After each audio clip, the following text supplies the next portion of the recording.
Magandang araw po sa ating lahat. Ang bahagi ko po, Psalms chapter 114 verse 1 to 2. Awit ng paggunita sa Esodo.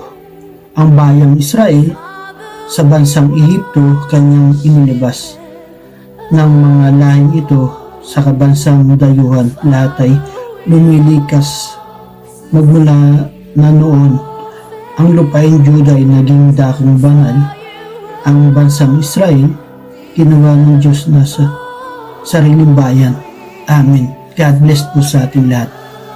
Mapagpalang umaga sa ating lahat mga kapatid. Ang aking pong babasahin para sa ating daily devotion ay nasa Psalms chapter 114 verses 3 and 4. Nakita ng dagat at tumakas ang Hordan ay napaurong. Ang mga bundok ay nagsiluksong parang mga lalaking tupa. Ang mga munting gulod na parang mga batang tupa.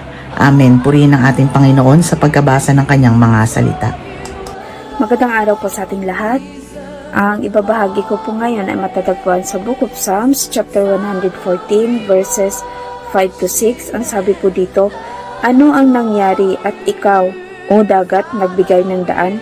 Ikaw, ilog Jordan, bakit ang tubig mo ay tumigil naman? Kayong mga bundok, bakit parang kambing na nagsisilundag? Kayong mga burol, maliit na tupay, inyo namang katulad. Amen. Ang sabi po dito, ikaw o dagat nagbigay daan. Tumutukoy ito sa paghati ng dagat na pula nang lumabas ang Israel sa Ehipto at ang pagtalo ng mga bundok at burol ay ang matinding pagyanig ng lupa nang ibigay ng Diyos ang kautusan sa bundok Sinai. Ito rin ang naglalarawan ng kagalakan ng kalikasan sa pagdating ng Diyos upang iligtas ang kanyang bayan. Amin. Purihin po ang Panginoon sa pagkakabasa ng kanyang mga salita. Good morning. Tayo po muli magbahagi ng ating devotion sa 114 ng Psalms verses 7 to 8. Sabi dito, ikaw o daigdig sa harap ni Yahweh ngayon ay manginig. Dapat kang matakot sapagkat darating ang Diyos ni Jacob. Sa malaking bato, nagpabukal siya ng saga ng tubig at magmula roon ang tubig na ito ay nagiging batis. Purihin ng Diyos pagkakabasa ng kanyang mga salita.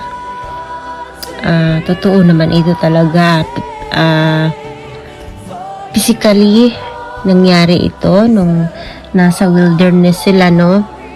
Na naglakbay ang mga Israelita, uhaw na uhaw, at actually nagmamurmur na yung iba nga dahil nga sa sobrang uhaw at gutom, pero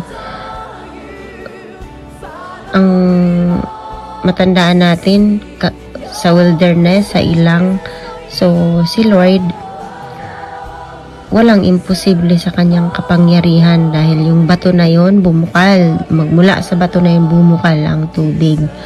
So, kung atin tong ilagay sa spiritual na application, kahit ikaw man ay nawala na ng pag-asa, no?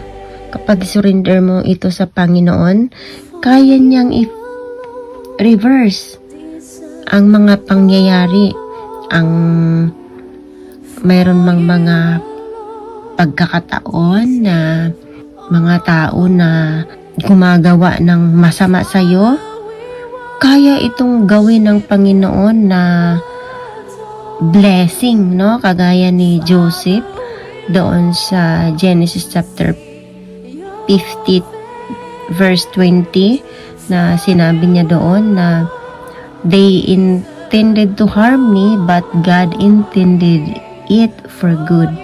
Grabe si Lord, di ba? Kaya kapag ipinagkatiwala talaga natin ito sa Panginoon, lahat ng bagay, masama man ang intensyon ng isa sa atin, masama man ang intensyon ng kapwa natin, hindi ito pahintulutan ng Panginoon na makasakit ito sa atin, bagkos ito pa rin ay kaya niyang i-turn into blessing. Kaya sige lang, patuloy lang tayo sa paggawa sa mabuti, kung ano yung nakakalugod sa paningin ng Panginoon, kahit na ang daming kumakalaban sa atin, sige lang, para kay Lord. Pagpatuloy lang, no? Yun po. Magandang araw.